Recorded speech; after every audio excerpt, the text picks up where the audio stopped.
My name is Sanjeevani. I am a 2025 B.TECH graduate in Computer Science and Engineering in CBIT College from Andhra Pradesh. And in the month of March, I have joined here. And within these 7 months, I have completed all my SDET course. First, I have started with SQL.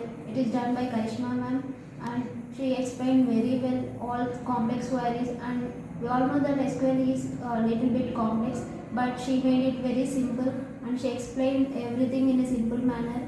And if every time she explained, she is ready to explain anything.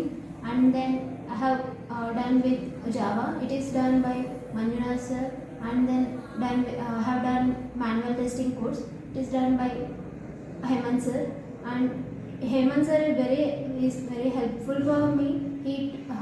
Because of him only I have learned manual testing every day. So that is very helpful for me. If I have any interviews in the short span, I have revised all my course in one night.